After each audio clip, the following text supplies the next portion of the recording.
എല്ലാ മാന്യപ്രേക്ഷകർക്കും സ്റ്റാർ റാഗിങ്ങിലേക്ക് ഹാർദമായ സ്വാഗതം. ഇന്ന് നമ്മളോടൊപ്പം ഈ സ്റ്റാർ റാഗിങ്ങിൽ പങ്കെടുക്കുന്നത് രണ്ട് യുവ പ്രതിഭകളാണ്. ഒന്ന്, നിവേദ്യം എന്ന ചിത്രത്തിലൂടെ ലോഹിതദാസ് എന്ന അനശ്വര സംവിധായകൻ മലയാള സിനിമയ്ക്ക് സമ്മാനിച്ച പ്രിയങ്കരനായ നടൻ വിനു മോഹൻ. ഒപ്പം ബോഡിഗാർഡ്, ഗുലുമാൽ തുടങ്ങിയ ചിത്രങ്ങളിലൂടെ മലയാള സിനിമയ്ക്ക് ലഭിച്ച മറ്റൊരു വരദാനം മിസ് മിത്ര കുര്യൻ. ഞാൻ ഈ വേദിയിലേക്ക് സ്വാഗതം ചെയ്യുന്നു വിനു മോഹൻ ആൻഡ് മിത്ര കുര്യൻ.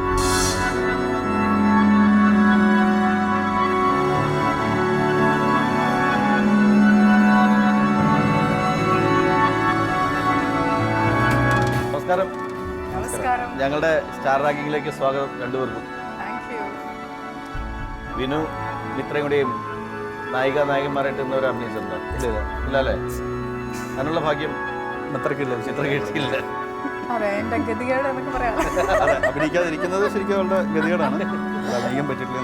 നിങ്ങൾ രണ്ടുപേരുടെ ഒരു ഏതെങ്കിലും ഒരു പടത്തിൽ ഒരുമിച്ച് അഭിനയിച്ചിട്ടുണ്ടോ? ഇല്ലില്ല, അത് അഭിനയിച്ചിട്ടില്ല. പക്ഷെ വിനുവിന്റെ അമ്മയുടെ അമ്മയായിട്ട് അഭിനയിച്ചിട്ടുണ്ടോ? വിനുവിന്റെ അമ്മയുടെ കൂടെ ആന്റിയുടെ കൂടെ ഞാൻ അഭിനയിച്ചിട്ടുണ്ട്. ഞങ്ങൾ പലപ്പോഴും എന്താ പറയാ, ഫിലിമിൽ കണ്ടില്ലെങ്കിലും പല ഫംഗ്ഷൻസിലും മിക്കവാറും അതാണ് ഞാൻ വിചാരിച്ച് പരസ്പരം അടി കൂടുന്നത്. സ്റ്റാർട്ടിങ് തന്നെ ഇത്രയും അടി കൂടുമ്പോ നല്ല ഇല്ല. ഞാൻ പറഞ്ഞില്ല, പരിചയത്തിന്റെ കാര്യമല്ല. ഒന്നാമത് അമ്മയോട് അഭിനയിച്ചു കഴിഞ്ഞാൽ അതിനുശേഷം കുറെ ഫംഗ്ഷൻസിന് നമ്മളവിടെ ചെന്ന് കഴിയുമ്പോൾ ഒരു ഫീമെയിൽ ആക്ടർ ഉണ്ടെന്ന് പറയുക, ആക്ട്രസ് ഉണ്ടെന്ന് പറയുമ്പോൾ ഓക്കെ ഇത്രയാണ്. മിക്കവാറും ഞാൻ അവസാനം അങ്ങോട്ട് ചോദിക്കാൻ പറയും ഇത്ര ആയിരിക്കില്ല, ഞങ്ങളുടെ കൂടെ മിക്കവാറും ഒരുമിച്ചായിരിക്കും. മിത്രയുടെ ഒരു മിത്രനെ ആരെങ്കിലും വിളിക്കുമ്പോൾ വിനു മോഹൻ ഉണ്ട് എന്ന് പറഞ്ഞാൽ മാത്രമേ മിത്ര പോകാറുള്ളൂ. അത് വിനു അങ്ങനെ ചെയ്യണാണോന്ന് എനിക്ക് അറിഞ്ഞൂടാ. ഉദ്ദേശിച്ചതുകൊണ്ടാണ്. പിന്നെ എന്തൊക്കെ വേറെ വിശേഷങ്ങൾ എന്താണ്? പുതിയ വിശേഷങ്ങൾ എന്തൊക്കെയാണ് രണ്ടുപേര് ചെയ്യുന്ന? ഫിലിമിന്റെ ആണെങ്കിൽ ഇപ്പൊ ഇനി രാധാകൃഷ്ണൻ ചേട്ടന്റെ പടമാണ് തുടങ്ങുന്നത്. രാധാകൃഷ്ണൻ സിനിമയ്ക്ക് വേണ്ടി താടി വളർത്തുന്നതാണോ അല്ലെങ്കിൽ കല്യാണം ഫിക്സ് ചെയ്തതിന് ശേഷം നിരാശ കൊണ്ട് താടി വളർത്തുന്നത്? അല്ല, അതെല്ലാവരും ചോദിക്കേണ്ടത്. നിശ്ചയത്തിനും എനിക്ക് താടി ഉണ്ടായിരുന്നല്ലോ എന്നൊക്കെ. പക്ഷെ താടി വളർത്തുന്നതല്ല, എനിക്ക് ഒന്നാമത് ഇപ്പൊ ഒരു വളർന്നു പോകുന്നതാണ്. നേരം കിട്ടല്ല. നേരം കിട്ടാത്തതല്ല, എന്താ പറയാ, നമുക്ക് എനിക്കങ്ങനെ ഒരു ഫുൾ ക്ലീൻ ഷേവായിട്ട് എപ്പോഴും നടക്കണം എനിക്ക് അത്ര ഇഷ്ടമുള്ള കാര്യമില്ല. ശരിക്ക് അല്ലെങ്കിൽ വിദ്യ പറഞ്ഞു അങ്ങനെ ചേർന്നൊരു കുറ്റിത്താടി. ഞാൻ അതിന് മുന്നേ ഈ കുറ്റിത്താടി ഉണ്ടാവും. കുറ്റിത്താടി ഉള്ളതാണ് എനിക്ക് ഇഷ്ടം എന്ന് പറഞ്ഞു. അങ്ങനെയൊന്നും പറഞ്ഞിട്ടില്ല. കുറ്റിത്താടിയുള്ള ഇഷ്ടമുള്ളത് ഈ കുട്ടികളുടെ അടുത്ത് ചോദിച്ചറിയാം. അങ്ങനെയാണോ? അവർക്ക് ക്ലീൻ ഷേവാണോ? കുട്ടി ചോദിച്ചു. ഇവിടെ അഭിപ്രായം എന്താണ്? കുറ്റിത്താടി ഉള്ളത് തന്നെയാണ് ഇത്തിരി ഭംഗി. ആ, അടുത്ത ആള് കുറ്റിത്താടി ക്ലീൻ ഷേവ് ഇഷ്ടം. അടുത്ത് ഞാൻ അടുത്ത പ്രാവശ്യം ക്ലീൻ ഷേവ് ചെയ്ത് നോക്കാം. ബാക്കി രണ്ടുപേരും പറഞ്ഞതും ശ്രദ്ധിച്ചില്ല. മൂന്നാമത്തെ ആള് പറഞ്ഞു ക്ലീൻ ഷേവ് എന്ന് പറഞ്ഞ വഴിക്ക് വേഗം പറയാണ് അടുത്ത പ്രാവശ്യം ഞാൻ ക്ലീൻ ഷേവ് വരാം. പറഞ്ഞില്ലേ, ഇത് ഒറ്റയ്ക്ക് ഇരുന്നാലും മതി. താടി ശരിക്കും മിത്രയെ സംബന്ധിച്ചിട്ടുള്ള കാര്യമേ അല്ല. അല്ല രണ്ടുപേരും പറയുമ്പോ അല്ലെങ്കിൽ എല്ലാവരും അഭിപ്രായം ശരി ഓക്കെ. മൂന്നാമത്തെ ആള് പറഞ്ഞു. കാരണം ബാക്കിയെല്ലാം താടി ഓൾറെഡി ഉണ്ടല്ലോ. താടി ഇല്ലാത്തൊരു അഭിപ്രായം പറയുമ്പോൾ നമ്മൾ അതും കഴിക്കണമല്ലോ. അല്ല അവരൊക്കെ നീ പഠിക്കണം. നിന്റെ അഭിപ്രായം മിത്രക്ക് എന്താണ്? വിനു താടി വളർത്തുന്നതാണോ താടി ഇല്ലാത്തതാണോ? അതെന്താ അങ്ങനെ പറയണേ? അതങ്ങനെയാണ്. കല്യാണം ഫിക്സ് ചെയ്ത് കഴിഞ്ഞാൽ ആ ഒരു ദേഷ്യം ഉണ്ടാവും പെൺപിള്ളേർക്ക്. മനസ്സിലായി ഇയാൾ താടി വെച്ചാലും വെച്ചില്ലെങ്കിലും എനിക്ക് കുഴപ്പമൊന്നുമില്ല. ഇന്ന് അങ്ങനത്തെ പ്രശ്നം അങ്ങനല്ല. അത് ഇപ്പോഴും നമുക്ക് എനിക്ക് തോന്നിയിട്ടുള്ളത് ശരിക്കും നമ്മൾക്ക് നമ്മളെ അറിയാവുന്നിടത്തോളം ചിലപ്പോൾ കാണുന്നവർക്ക് ചിലപ്പോൾ അത്ര അറിയില്ല. അപ്പൊ നമുക്ക് അറിയാൻ പറ്റും നമുക്ക് ഏതാണ് കൂടുതൽ ചേർന്നത്. എനിക്ക് അങ്ങനെ തോന്നിയിട്ടുണ്ട്. മിത്രക്ക് താടി ഉള്ളതാണോ നല്ലത്? എനിക്ക് താടി കുറച്ചുള്ളതാണ് നല്ലത്. അത്ര ക്ലീൻ ഷേവ് ഒന്നുമല്ല. ഈ ഇപ്പൊ പുതിയ പടം ചെയ്തോണ്ടിരിക്കുന്ന സിദ്ദിഖയുടെ പടമല്ലേ? അതെ, അത് ലേഡീസ് ആൻഡ് ജെന്റിൽമാൻ. അതില് എന്താണ് ക്യാരക്ടർ? എന്റെ ക്യാരക്ടറിന്റെ പേര് ചിന്നു കുഞ്ഞുണ്ണി എന്നാണ്. ഒരു നാട്ടുമ്പുറത്തെ പെൺകുട്ടിയാണ്. IT ഫീൽഡിൽ വർക്ക് ചെയ്യണ അങ്ങനത്തെ ഒരു ക്യാരക്ടറുള്ള കുട്ടിയാണ്. ഈ മറ്റേ ഇതിനു മുമ്പുണ്ടായിരുന്ന ബോഡിഗാർഡിന് ശേഷമുള്ള പടത്തില്ലേ? ബോഡിഗാർഡിൽ രണ്ട് ഇതിലും ചെയ്തില്ല, തമിഴും മലയാളം ചെയ്തു. ഹിന്ദിയിൽ എന്താ അവര് വിളിക്കാറുണ്ട്? ഹിന്ദി അറിയത്തില്ല എന്ന് പറഞ്ഞു. കാരണം ഭാഷ ഒരു പ്രശ്നമായിരുന്നു. അതുകൊണ്ടാണ്. അല്ല, ഹിന്ദി അറിയാം പക്ഷെ പറയാൻ അറിയില്ല. അല്ലേ? പറയാനും അറിയാൻ, കേട്ടാലും മനസ്സിലാവും. എന്താന്നുള്ളത് എനിക്ക് ഇപ്പോഴും അറിഞ്ഞൂടാ, എന്താണോ അവർ വിളിക്കാഞ്ഞത്. പക്ഷെ വേറൊരു കാര്യം, റിലയൻസ് പടം കണ്ടു കഴിഞ്ഞിട്ട് പറഞ്ഞു ഇത്രേ, എനിക്ക് കിട്ടിയ ഒരു വലിയ അപ്രീസിയേഷൻ ആണത്. ആ കുട്ടി എന്ത് നന്നായിട്ട് അഭിനയിച്ചേക്കണെന്ന് പറഞ്ഞു. ഇവൻ ഹിന്ദിയിലല്ല, മലയാളത്തിലെ തമിഴിലും. അപ്പൊ ഇവൻ സിദ്ദിഖ് സാർ പോലും ഒരു ഇന്റർവ്യൂല് പറഞ്ഞപ്പോൾ എനിക്ക് ഭയങ്കര സന്തോഷമായി. എന്തായാലും നമ്മൾ നന്നായി ചെയ്തു എന്ന് കേൾക്കണത് നമുക്ക് ഭയങ്കര സന്തോഷമല്ലേ. എന്താണ് ഇവരോട് ചോദിക്കാനുള്ളത്? നമുക്ക് റാങ്കിങ്ങിലേക്ക് പതുക്കെ അല്ലേ കിടക്കാം. വിനിച്ചേട്ടാ, ചേട്ടനോടാണ് ആദ്യത്തെ ക്വസ്റ്റ്യൻ. ഫസ്റ്റ് എന്നെ തന്നെ ചോദിച്ചോ. കഴിഞ്ഞ 2 വർഷമായി കേരള സ്ട്രൈക്കേഴ്സ് CCL പാർട്ടിസിപ്പേറ്റ് ചെയ്യുന്നുണ്ട്. 1 വർഷം, ഇതിപ്പോ 2ാമത്തെ വർഷം ആവണേ ഉള്ളൂ. രണ്ടാമത്തെ ഇപ്പൊ നടക്കുന്നത്. കഴിഞ്ഞ 2 വർഷമായിട്ട് ചേട്ടൻ അതിലുണ്ട്. പക്ഷെ രാജീവ് പിള്ളയോ ഇന്ദ്രജിത്ത് അങ്ങനെ കുറെ പേരുടെ പേര് നമ്മൾ നിരന്തരം കേൾക്കുന്നുണ്ട്. ചേട്ടന്റെ പേര് ഒരിക്കൽ പോലും CCL കേട്ടിട്ടില്ല. അതെന്താണ്? രാജീവ് പിള്ള കളിച്ചിട്ട് പാവങ്ങളല്ലേ, അവർക്ക് കളിച്ച് വരുന്നില്ലല്ലോ. കാരണം ആദ്യത്തെ വർഷം ഇന്ദ്രേട്ടനും ഉണ്ടായിരുന്നില്ല, ഇന്ദ്രേട്ടൻ ഒരു കളി കളിച്ചിട്ടുള്ളൂ. ഈ വർഷം ഞാൻ ഒരു മാച്ചും കളിച്ചിട്ടില്ല. കാരണം ഒന്നാമത്തെ പ്രശ്നം വളരെ നന്നായിട്ട് ആത്മാർത്ഥ കൂടിയോണ്ടാണോ എന്ന് എനിക്കറിയില്ല, കളിച്ചിൻ്റെ പ്രാക്ടീസിൻ്റെ ഇടയ്ക്ക് കാല് ട്വിസ്റ്റായിട്ട് ലിഗമെൻറ്റ് പോയി ഇങ്ങനെ പ്ലാസ്റ്ററൊക്കെ ചെയ്ത് കുറച്ച് നാളുകൊണ്ട് കിടപ്പായിരുന്നു. ഇപ്പോൾ കുറച്ച് നാളെ ആയിട്ടുള്ളൂ ഇറങ്ങി നടക്കാൻ തുടങ്ങിയിട്ട്. അതുകൊണ്ടാണ് ഈ വർഷം കളിക്കാൻ പറ്റാത്തത്. പിന്നെ പേര് കേൾക്കുന്നില്ല എന്നുള്ളത് അത്യാവശ്യം കഴിഞ്ഞ പ്രാവശ്യം വളരെ എന്താ പറയുക ബോളിംഗ് ചെയ്തിട്ടുണ്ടെങ്കിലും ബാറ്റിംഗ് സെക്ഷൻ ഞാൻ അത്ര കൂടുതലും ഓപ്പണിംഗ് ബോളിംഗാണ് ചെയ്തുകൊണ്ടിരുന്നത്. കഴിഞ്ഞ വർഷം കളിച്ച വർഷം അത്യാവശ്യം 2-3 വിക്കറ്റൊക്കെ കിട്ടിയിട്ടുണ്ട്. ഈ വർഷം പിന്നെ കളിക്കാത്തതുകൊണ്ടായിരിക്കും പേര് കേൾക്കാത്തത്. അപ്പൊ ഈ വർഷം മറ്റുള്ളവർക്കായി വിട്ടുകൊടുത്താണോ? പാവങ്ങളല്ലേ എന്ന് വിചാരിച്ചു.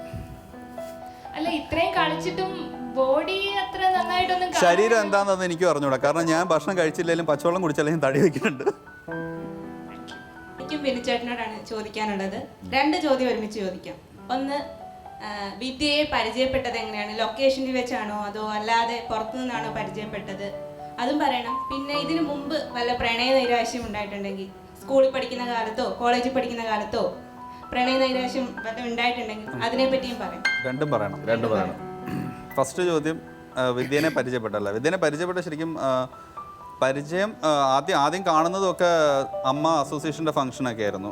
ആ സമയത്തായിരുന്നു കണ്ടിട്ടുള്ളതൊക്കെ. പക്ഷേ അത് കഴിഞ്ഞിട്ട് ഇത് കല്യാണത്തിലേക്ക് വന്നത് ശരിക്കും എൻ്റെ ഒരു അങ്കിളിൻ്റെ വിദ്യയുടെ അടുത്ത് തന്നെയാണ് അങ്കിൾ താമസിക്കുന്നത്. അപ്പോൾ അവരുടെ ഇതിലാണ് അങ്ങനെ കല്യാണം ആലോചന വന്നതും. അപ്പോൾ അറിയാവുന്ന ആളാണ്.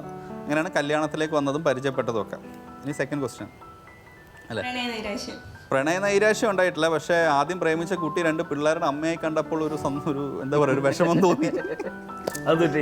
അല്ല, അന്ന് നമ്മൾ ഇപ്പോഴല്ല, ആ ഒരു എനിക്കൊന്ന് ഡിഗ്രിക്ക് പഠിക്കുമ്പോൾ അത് കഴിഞ്ഞിട്ട് ഇങ്ങനെ പെട്ടെന്ന് പുള്ളിക്കാരി കെട്ടിപ്പോയി. അത് ഒരു ദിവസത്തെ എൻ്റെ കോളിൻ്റെ മിസ്സിംഗ് ആണ് അവരുടെ വേറെ കല്യാണങ്ങളൊക്കെ ആയിപ്പോയെന്നാണ് പറയപ്പെടുന്നത്. അതെ, അവിടുന്ന് എനിക്കറിഞ്ഞൂടാ.